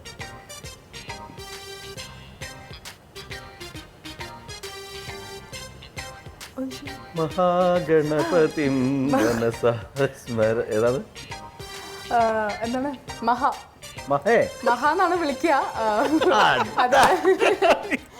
ഇതുപോലെ ഇങ്ങനെ ഉരുണ്ട ഒരു അല്ല മഹാന്ന് വിളിക്കുന്നത് മഹാലമ്പ് അങ്ങനെയൊക്കെ പറയാം നമുക്ക് വേണ്ടി ഫില്ല് ചെയ്ത്. വിളിക്കുന്നത് ഇപ്പൊ ഈ ഒരു പ്രൊഡ്യൂസർ ഉണ്ട് മഹാ സുബൈർ. സീരിയസ് ആയിട്ട് മഹാലക്ഷ്മി എന്നുള്ള പേരിൽ മഹാന വിളിക്കുന്നത്. ആ മഹാലക്ഷ്മി അത് ഫുൾ ടൈം പറയും. മഹാന പടത്തിൽ വിളിക്കുന്ന മഹാന സത്യമായിട്ടും മഹാ എന്ന് പറയുന്നത് ആ മഹാ മഹാലക്ഷ്മി. പിന്നെ ദളപർമ്മരങ്ങൾ എന്ന സിനിമയുടെ ക്യാമറമാൻ. എൻ്റെ ഈശ്വര മിക്കവാറും എല്ലാവരും വെളിയിൽ ഇറങ്ങുമ്പോൾ എന്നെ ഒരു നമ്മൾ സാധാരണ ഗുരുവായൂരൊക്കെ ചെന്നിട്ട് തൊഴുന്ന സംഭവത്തിൽ നമ്മൾ ചെല്ലപ്പേരായിട്ട് വിളിക്കാറുണ്ട്. പ്രാർത്ഥിക്കുന്ന സമയത്ത് സ്ഥിരം കണ്ണൻ കണ്ണൻ ചേട്ടൻ കണ്ണനാ അല്ലേ? ഇത്രയും ക്ലൂ ഒക്കെ പറഞ്ഞു തരേണ്ടത് കണ്ണനോ കണ്ണനാ. കണ്ണൻ ഈ ബോഡി ഗാർഡിലെയും ഗുൽമാലിലെയും ക്യാരക്ടർ വളരെയധികം ശ്രദ്ധിക്കപ്പെട്ടല്ലോ. അത് ഈ സ്ക്രിപ്റ്റിന്റെ മികവ് കൊണ്ടാണോ അതോ താങ്കളുടെ അഭിനയം കൊണ്ടാണോ? മെയിനായിട്ടൊരു കാര്യം എന്ന് പറഞ്ഞാൽ ഒരു സിനിമ വിജയിക്കുമ്പോൾ അതിൻ്റെ എല്ലാ ഭാഗത്തുള്ളവരുടെ എഫേർട്ട് ഒന്ന് തന്നെയാണ്. ആ സ്ക്രിപ്റ്റിൻ്റെ സ്ട്രോങ് ആയിട്ടുള്ള അത്രയും ആ ക്യാരക്ടർ അത്രയും എഴുതി വെച്ചതിൻ്റെ ഇത് എനിക്ക് ഫലിപ്പിക്കാൻ കഴിഞ്ഞു. അത് രണ്ടുമാണ്. ഇപ്പോൾ ഒന്ന് വന്ന് ചേർന്നാലേ രണ്ടാവുള്ളൂ അല്ലേ? അതുപോലെ തന്നെ തീർച്ചയായിട്ടും എനിക്കും അതിൻ്റെ പങ്കുണ്ട്, സ്ക്രിപ്റ്റിനും അതിൻ്റെ പങ്കുണ്ട്, ഡയറക്ടർക്കും അതിൻ്റെ പങ്കുണ്ട്, കണ്ട് വിജയിപ്പിച്ച നിങ്ങൾക്കും അതിൻ്റെ പങ്കുണ്ട് അല്ലേ? അത് കഴിഞ്ഞിട്ടുണ്ടായിരുന്ന നോട്ട് ഔട്ട് എന്ന സിനിമയൊക്കെ ഫ്ലോപ്പ് ആയിരുന്നല്ലോ. അതെ. അതിലപ്പോൾ ഫ്ലോപ്പ് ആവാൻ കാരണം താങ്കളുടെ അഭിനയം കൂടിയാണെന്നാണ്. തീർച്ചയായിട്ടും നമ്മൾക്ക് എന്താണോ എഴുതി വെക്കുന്ന സ്ക്രിപ്റ്റ് അതിനല്ലേ നമ്മൾക്ക് അഭിനയിക്കാൻ പറ്റുള്ളൂ. നമ്മൾക്ക് എക്സ്ട്രാ വന്നിട്ട് ഇത് ഇങ്ങനെയാണെന്ന് പറഞ്ഞിട്ട് നമുക്ക് വേറെ അഭിനയിക്കാൻ പറ്റില്ലല്ലോ. നമ്മളുടെ അഭിനയം എപ്പോഴും അതൊന്നു തന്നെ ആയിരിക്കും, സ്ക്രിപ്റ്റ് വേറെ പലതും ആയിരിക്കും. നമ്മൾക്ക് ഓരോ പാത്രത്തിനനുസരിച്ച് നമ്മളുടെ രൂപം മാറുകയല്ലേ. ഇപ്പോൾ വന്നിട്ട് ഒരു വെള്ളം എങ്ങനെയായിരിക്കും, അപ്പോൾ അത് പല പാത്രങ്ങളിലേക്കാകുമ്പോൾ അതിൻ്റെ ഷേപ്പ് മാറും അല്ലേ? അതുപോലെ തന്നെയാണ് നമ്മൾ ക്യാരക്ടേഴ്സ് ആവുമ്പോഴും പല സ്ക്രിപ്റ്റിനനുസരിച്ച് നമ്മൾ അഭിനയിക്കുമ്പോൾ പല രൂപത്തിലാവും. ആ ചിത്രം വിജയിച്ചില്ല എന്നതിൻ്റെ കാരണം ഞാനും അതിൽ ഭാഗമായി എന്നപ്പോൾ എനിക്കും അതിൽ പങ്കുണ്ട്, ഉറപ്പല്ലേ? അതെ, നിങ്ങൾക്ക് ഇതുപോലെ കാരണങ്ങൾ പറഞ്ഞ് മാറുന്നു. ഞങ്ങൾ 50 രൂപ ടിക്കറ്റ് കൊടുത്താണ് ഈ സിനിമ കാണുന്നത്. അപ്പോൾ നിങ്ങളിങ്ങനെ ഓരോ മുടന്ന് ന്യായം പറഞ്ഞു. പക്ഷേ നിങ്ങൾ ഒരു കാര്യം കൂടി ചിന്തിക്കണം. 50 രൂപ ടിക്കറ്റ് എടുത്ത് കാണുമ്പോഴും ഈ സിനിമയ്ക്ക് പിന്നിലുണ്ടായിരുന്ന എഫേർട്ടും ഇത് ആരും മോശം സിനിമയാവും എന്ന് കരുതി ഉണ്ടാക്കുന്നതല്ലല്ലോ. ഒരു പ്രൊഡ്യൂസറും കോടികൾ മുടക്കി ഒരു മോശം സിനിമ എടുക്കാൻ ആഗ്രഹിക്കുന്നില്ലല്ലോ.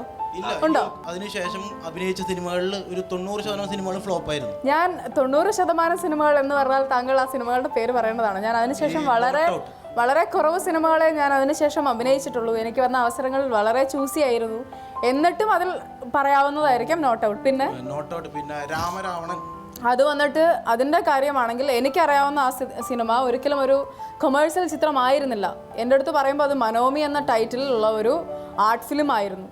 അത് എങ്ങനെ മാറി എന്നുള്ളത് അതിൻ്റെ പുറകിലുള്ള കഥകളും കാര്യങ്ങളും ഒക്കെയാണ്. അത് ആ സിനിമകളെ കുറിച്ച് പറയുകയാണെങ്കിൽ അല്ല, മനോമി എന്ന് പറഞ്ഞിട്ടുള്ള ടൈറ്റിൽ അത് ശരിക്കും നിങ്ങൾ ചിത്രം കണ്ടിരുന്നെങ്കിൽ അത് ഇത്രയും എനിക്ക് തോന്നുന്നു. ആ ചിത്രം കണ്ടിട്ടുണ്ടോ? ഇല്ല, കാണാനുള്ള ഒരു കരുത്തില്ല. പക്ഷെ അത് നല്ല ചിത്രമാണ്. കാണാനുള്ള കരുത്തില്ല എന്ന് പറഞ്ഞാൽ അതിനെ അങ്ങനെ കളയാൻ പാടുണ്ടോ? നോട്ട് ഔട്ട് ഞാൻ സൂര്യ ടിവിയിൽ വന്നപ്പോൾ കണ്ടു. ഇപ്പോഴും 50 രൂപ പോയില്ലല്ലോ ചേട്ടന്റെ. പോയില്ല. പിന്നെ പോവാതെ കുറ്റം പറയാൻ പാടുണ്ടോ? ഒരു സിനിമയെ കുറ്റം പറയാൻ നമുക്ക് എപ്പോഴും എളുപ്പമാണ്. പക്ഷെ അത് കണ്ടിട്ട് അതിന്റെ പുറകിൽ വർക്ക് ചെയ്യുമ്പോൾ അതിന്റെ എഫേർട്ട് എന്തുകൊണ്ട് നിങ്ങൾ മനസ്സിലാക്കണില്ല? എഫേർട്ട് മനസ്സിലാക്കാനല്ലല്ലോ ഞങ്ങൾ ഇരിക്കണത്. അല്ല, പിന്നെ നിങ്ങൾ കുറ്റം പറയാനാണോ നിങ്ങൾ ഇരിക്കുന്നത്? അതെ, ആണോ? നമ്മളൊരു സിനിമ ക്രിറ്റിസൈസ് ചെയ്യാനാണോ നിങ്ങൾ ഇരിക്കുന്നത്? നിങ്ങൾ എന്തുകൊണ്ട് അതേപോലെ തന്നെ ഈ പടത്തിൽ ഇത് നന്നായിരുന്നു, ഈ മോശമായ ചിത്രങ്ങൾ പറഞ്ഞു, അതോടൊപ്പം എന്നാ ഈ സിനിമ നന്നായിരുന്നു എന്ന് മാത്രം എന്തുകൊണ്ട് പറയണില്ല? ബോഡിഗാർഡ് നന്നായിരുന്നു, ഗുലുമാൽ നന്നായിരുന്നു. ഗുലുമാൽ നന്നായിരുന്നു. ഒരു കാര്യം എനിക്ക് വ്യക്തമായി മനസ്സിലായി, ചേട്ടൻ സിനിമ TV കൂടെ മാത്രം കാണുന്ന ഒരാളാണെന്നുള്ളത്. നിങ്ങളുടെയൊക്കെ സിനിമകൾ പിന്നെ നമ്മൾ തിയേറ്ററിൽ 50 രൂപ കൊടുത്ത് കാണേണ്ട യാതൊരു ആവശ്യമില്ല. പിന്നെ എന്തിനാ ചേട്ടാ ഇപ്പൊ ഇവിടെ വന്നിരിക്കണേ? ഇരിക്കണെന്ന് വെച്ചാൽ നമ്മൾ സംസാരിക്കാൻ നിങ്ങളെ ഒരാളെ ക്രിട്ടിസൈസ് ചെയ്യാൻ മാത്രമാണോ നമ്മൾ ജീവിതം ഒഴിഞ്ഞു വെച്ചേക്കണം? അല്ല, ബോഡിഗാർഡ് ഞാൻ തിയേറ്ററിൽ പോയി കണ്ടു. അത് നല്ല സിനിമ. ഗുലുമാൽ തിയേറ്ററിൽ പോയി കണ്ടിരുന്നോ? ഗുലുമാൽ എന്നുള്ള പേരിന്റെ ടൈറ്റിൽ പോലും ചേട്ടന് പറയാൻ പറ്റുന്നില്ല. ശരിയാണ്, തെറ്റുപറ്റിപ്പോയി. സൂര്യ ടിവിയിൽ വന്നപ്പോഴാണ് ചേട്ടൻ കണ്ടതെന്ന് ചേട്ടൻ രണ്ടാമത് പറഞ്ഞു. ആദ്യം ചേട്ടൻ പറഞ്ഞു 50 രൂപ ടിക്കറ്റ് കൊടുത്ത് ചേട്ടൻ കണ്ടു. പക്ഷെ എന്നിട്ട് പറഞ്ഞു സൂര്യ ടിവിയിലാണ്. സൂര്യ TV 50 രൂപ ടിക്കറ്റ് വെച്ച് സിനിമ ഓടിക്കണ്ടെന്ന് എനിക്ക് അറിഞ്ഞൂടായിരുന്നു. ചേട്ടന്റെ ചോദ്യം എന്താണ്? പറയൂ. നിങ്ങൾക്ക് നല്ല നല്ല സിനിമകൾ തിരഞ്ഞെടുത്ത് അഭിനയിച്ചൂടെ? നിങ്ങൾ സ്ക്രിപ്റ്റ് ഒക്കെ വായിച്ചതിന് ശേഷം ഒരു സിനിമയിൽ എനിക്കിനി വരുന്ന സ്ക്രിപ്റ്റുകൾ ചേട്ടനുമായി ഡിസ്കസ് ചെയ്യും. ഇതിൽ ചേട്ടൻ ഒരെണ്ണം പറഞ്ഞതാ നല്ല സ്ക്രിപ്റ്റ് ഏതായിരിക്കും, വിജയിക്കുന്ന സിനിമ ഏതായിരിക്കും എന്നുള്ളത്. അതിനുള്ള കഴിവ് ചേട്ടനുണ്ടെങ്കിൽ ഇന്നത്തെ മലയാള സിനിമയിൽ ഇറങ്ങുന്ന ചിത്രങ്ങളിൽ ഏത് വിജയിക്കും ഏത് വിജയിക്കില്ല എന്നുള്ളത് ചേട്ടന് പറയാൻ പറ്റുമല്ലോ. ഇന്ന് വരെ ഈ ഇൻഡസ്ട്രിയിലുള്ള ആർക്കും പറയാൻ പറ്റാത്ത കാര്യങ്ങളാണിത് എന്ന് പറഞ്ഞാൽ ഇന്ന സിനിമ. കാരണം അല്ലെങ്കിൽ ആ പ്രൊഡ്യൂസറെ തെരഞ്ഞെടുക്കില്ലല്ലോ ആ ചിത്രം. ഞാൻ ഇവിടെ നിന്ന് ഇറങ്ങി കഴിയുമ്പോൾ എൻ്റെ നമ്പർ തരാം, അപ്പൊ എന്തെങ്കിലും ഉണ്ടെങ്കിൽ ഒന്ന് കോൺടാക്ട് ചെയ്ത്. അതെ, മെയിൻ ആയിട്ട് എനിക്ക് തോന്നുന്നു പ്രൊഡ്യൂസർമാർക്ക് ചെയ്യേണ്ട ആവശ്യം ഒരുപാടുണ്ട്. കാരണം ആരും സ്വന്തം പൈസ നശിപ്പിക്കണമല്ലോ എന്ന് വിചാരിച്ചിട്ട് ഒരാളും പടം പിടിക്കണില്ല. 50 രൂപ പോയതിന്റെ വിഷമം അപ്പൊ 50 കോടി രൂപ അല്ലെങ്കിൽ 5 കോടി രൂപ പോയ പ്രൊഡ്യൂസറുടെ വിഷമം എന്തായിരിക്കും? അതെ, ചേട്ടനെ പോലുള്ളവരുടെ ഉപകാരം ഉണ്ടാവും. കാരണം എന്താ വെച്ചാൽ ഏത് സിനിമ വിജയിക്കുന്നുള്ളത് അദ്ദേഹത്തിന് പറയാൻ പറ്റുന്നതാണ് അദ്ദേഹം പറയണത്. അല്ല, പുള്ളിക്ക് അതല്ല പ്രശ്നം. പുള്ളിക്ക് ഇപ്പം ഇത്രയുടെ നമ്പർ കിട്ടുക എന്നുള്ളതാണ് പ്രശ്നം. അതും ഒരു വിഷയമാണ്. അല്ല, എന്റെ പേരെന്താണ് പറഞ്ഞത്? പ്രജീഷ് ശരിക്കും മിത്രയുടെ ഭയങ്കര ഫാനാണ്. എന്താ വെച്ചിട്ടുണ്ടെങ്കിൽ മിത്ര അഭിനയിച്ച എല്ലാ സിനിമകളും ടിവിയിൽ കണ്ടിട്ടുണ്ട്. അല്ല, എനിക്ക് ആ വികാരം മനസ്സിലാവുന്നു. തീർച്ചയായിട്ടും ഇപ്പോൾ ഒരു നോട്ട് ഔട്ട് പോലുള്ള ചിത്രങ്ങൾ, ഞാനിപ്പോൾ അതിനെക്കുറിച്ച് സംസാരിക്കുകയാണെങ്കിൽ നമുക്ക് ഒരു സ്ക്രിപ്റ്റ് കേൾക്കുമ്പോൾ ഇപ്പോൾ നോട്ട് ഔട്ട് ശരിക്കും YV രാജേഷ് ഗുലുമാലിൻ്റെ സ്ക്രിപ്റ്റ് റൈറ്റർ ആണ്. അദ്ദേഹം തന്നെയാണ് സ്ക്രിപ്റ്റ് ചെയ്തിരുന്നത്. പുതിയ ഡയറക്ടറാണ്. നമ്മൾക്ക് ഒരിക്കലും ആ സിനിമ ചെയ്യുന്നതിന് മുമ്പ് നമുക്കറിയില്ല അതൊരു സാമ്പത്തികമായി വിജയമായിട്ടുള്ള ഒരു ചിത്രമായിരിക്കുമോ എന്നുള്ളത് നമുക്ക് അറിയാൻ പറ്റില്ല, അല്ലേ? നമ്മൾക്ക് കഥ കേൾക്കുമ്പോൾ നമ്മൾക്ക് കേൾക്കുന്ന കഥ എടുത്തു വെക്കുമ്പോൾ എങ്ങനെയാവും എന്നുള്ളത് നമുക്ക് പറയാൻ പറ്റില്ല. ഇതൊക്കെ എന്ന് പറഞ്ഞു കഴിഞ്ഞാൽ എല്ലാം ഒത്തിണങ്ങി വരുമ്പോഴാണ് ഒരു സിനിമ പൂർത്തിയാവുക തന്നെ. അപ്പോൾ അതൊക്കെ കുറേ ഘടകങ്ങൾ ചേർന്നിട്ടാണ് അത് വിജയമായിരിക്കുമോ അല്ലെങ്കിൽ അത് പരാജയമായിരിക്കുമോ ഇതൊക്കെ പറയാൻ പറ്റുള്ളൂ. അതൊരിക്കലും നമ്മൾ മനഃപൂർവ്വം ഒരു മോശം സിനിമയിൽ അഭിനയിക്കണം എന്ന് ആഗ്രഹിച്ച് നമ്മൾ പോവില്ലല്ലോ. ഓക്കെ പ്രജീഷേ, ഞാൻ വേറൊരു കാര്യം ചോദിച്ചോട്ടെ. പ്രജീഷ് ഒരു സിനിമ കാണാൻ പോകുമ്പോൾ തിയേറ്ററിൽ വരുന്ന പോസ്റ്റേഴ്സ് പിന്നെ അതിൻ്റെ ഒരു അട്രാക്ഷൻ, പിന്നെ മറ്റുള്ള ചാനലുകളിൽ വരുന്ന പ്രൊമോഷൻസ്, ഈ പ്രൊമോഷൻസിലൊക്കെ കാണുമ്പോൾ പ്രജീഷിന് അങ്ങനെയല്ല തിയേറ്ററിൽ വരെ എത്തിക്കുന്നത്, ടിക്കറ്റ് എടുത്ത് കയറി എന്ന് പറഞ്ഞത്. പ്രജീഷിന് ഒരു എക്സ്പെക്ടേഷൻ ഉണ്ട്, ഈ സിനിമ നന്നാകും എന്നുള്ളൊരു എക്സ്പെക്ടേഷൻ. അതുപോലെ തന്നെയാണ് ആർട്ടിസ്റ്റുകൾ അവരൊരു കഥ കേൾക്കുമ്പോൾ അതിൽ വർക്ക് ചെയ്യുന്ന ടെക്നീഷ്യന്മാരെ കുറിച്ചിട്ട് കേൾക്കുമ്പോൾ ഇന്ന ടെക്നീഷ്യന്മാർ, ഇന്ന ആർട്ടിസ്റ്റുകൾ, കോ ആർട്ടിസ്റ്റുകളുണ്ട്. ഇതുപോലെ പോസ്റ്റേഴ്സും അല്ലെങ്കിൽ മറ്റുള്ള ഡിസൈൻ കാണിക്കും പോലെ തന്നെയാണ് ഇവരുടെ അടുത്ത് ഇവരുടെ ക്യാരക്ടർ മാത്രമേ പറയുന്നുള്ളൂ. അപ്പോൾ അവർ ടോട്ടലി ഈ സിനിമ ഫൈനൽ വരുമ്പോൾ നല്ല ഔട്ട്പുട്ട് ഉണ്ടാവും, നല്ല ഗംഭീര വിജയമായിരിക്കും എന്നുള്ളൊരു ധാരണയിലാണ് എല്ലാ ആർട്ടിസ്റ്റുകളും അഭിനയിക്കുന്നത്. അതുകൊണ്ട് ഒരാളുടെ മാത്രം കുഴപ്പം കൊണ്ടല്ല. ഈ പറയാതെ ചുമ്മാ വെറുതെ ഇരുന്ന് കുറ്റം പറയുന്നതും വെറുതെ ഇരുന്ന് കുറ്റം പറയുന്നതും ഒരു സിനിമ കണ്ടിട്ട് അതിന്റെ നല്ല വശങ്ങളും ഇപ്പം ഞാൻ വളരെ നന്നായിട്ട് എന്നെ പറ്റിയുള്ള നെഗറ്റീവ്സ് ഞാൻ ഒരുപാട് അക്സെപ്റ്റ് ചെയ്യുന്ന ഒരു വ്യക്തിയാണ്. എനിക്കൊരിക്കലും എൻ്റെ നെഗറ്റീവ് സൈഡ് ഒരാൾ പറഞ്ഞാൽ ഞാൻ ചെവി കൊടുക്കാതെ പോവാത്തൊരു, ഞാൻ അത് നിന്ന് കേട്ടിട്ട് പോകുന്ന ഒരാളാണ്. കാരണം എനിക്കറിയാം ഒരു സിനിമ എന്ന് പറയുന്നത് ഒരു വ്യക്തിയെ, ഇപ്പം ഞാൻ അഭിനയിച്ച ഒരു സിനിമ പരാജയപ്പെടുമ്പം അത് എൻ്റെ മാത്രം കുറ്റമല്ല, എൻ്റെ ഡയറക്ടറുടെ കുറ്റമല്ല, എൻ്റെ പ്രൊഡ്യൂസറുടെ കുറ്റമല്ല. വാശ് പോകുന്ന പ്രൊഡ്യൂസർക്കാണ്. ഈ ടെക്നിക്കൽ സൈഡ് ഈവൻ ഒരു ദിവസം താങ്കൾക്ക് അറിയുമെന്ന് എനിക്ക് അറിഞ്ഞോ, ഒരു ദിവസം ഇപ്പം ചേട്ടനൊക്കെ അറിയായിരിക്കും, ഒരു ദിവസം ഒരു ഷൂട്ടിൻ്റെ കോസ്റ്റ് ഏകദേശം 1.5 ലക്ഷം രൂപയാണ് ഒരു ദിവസത്തെ കോസ്റ്റ്. ഒരു ആർട്ടിസ്റ്റിന് പനി വന്നു അല്ലെങ്കിൽ ഒരു മഴ പെയ്താൽ അത് ഒരു ദിവസം എക്സ്റ്റൻഡ് ആകുമ്പോൾ 1 ലക്ഷം രൂപ കൂടുതലാണ്. ഇത്രയും കാശ് മുടക്കി ഒരു പ്രൊഡ്യൂസർ നിൽക്കുമ്പം ഈ സ്ക്രിപ്റ്റും ഒക്കെ നമ്മളും എല്ലാവരും വായിച്ച് അത്യാവശ്യം ഒരു നല്ല രീതിയിൽ പോകണം എന്ന് പ്രാർത്ഥനയോടെ തന്നെയാണ് ഓരോ സിനിമയും ചെയ്യുന്നത്. ആ സിനിമ ചിലപ്പോൾ പരാജയപ്പെടുന്നത് ഒരു പരിധി വരെ പ്രേക്ഷകരുടെയും കുഴപ്പമാണ്. ഒരു മുൻവിധി ഭയങ്കരമായിട്ടുണ്ട്. ഒരു സിനിമ കണ്ടു കഴിഞ്ഞാൽ ഒരു സിനിമ നശിപ്പിക്കണം എന്ന് വിചാരിച്ചാൽ തീർച്ചയായിട്ടും പ്രേക്ഷകർക്ക് പറ്റും, വിജയിപ്പിക്കണം എന്ന് വെച്ചാലും പ്രേക്ഷകർക്ക് പറ്റും. അതുകൊണ്ട് മോനെ ഇനി എല്ലാ പടവും 50 രൂപ കൊടുത്ത് കണ്ടോ. അതിന്റെ കാര്യമാണ് ഞാൻ ചോദിച്ചത്. ഇത്ര തെരഞ്ഞെടുക്കുന്ന സിനിമകളില്ലേ? അതെ, അതിന്റെ ഉത്തരം നിസ്സാരമായിട്ട് ഞാൻ പറഞ്ഞത് നമുക്ക് തെരഞ്ഞെടുക്കുമ്പോൾ ഇപ്പൊ നാദർഷൊക്കെ പറഞ്ഞത് എനിക്ക് തോന്നുന്നു ചേട്ടൻ ഇപ്പോഴും ഇവിടെ ഒന്നും അല്ലായിരുന്നു തോന്നുന്നു. എന്താ ശരി, എന്താ വേറെ നടിമാരുണ്ടല്ലോ, അവരും അഭിനയിക്കുന്നുണ്ടല്ലോ.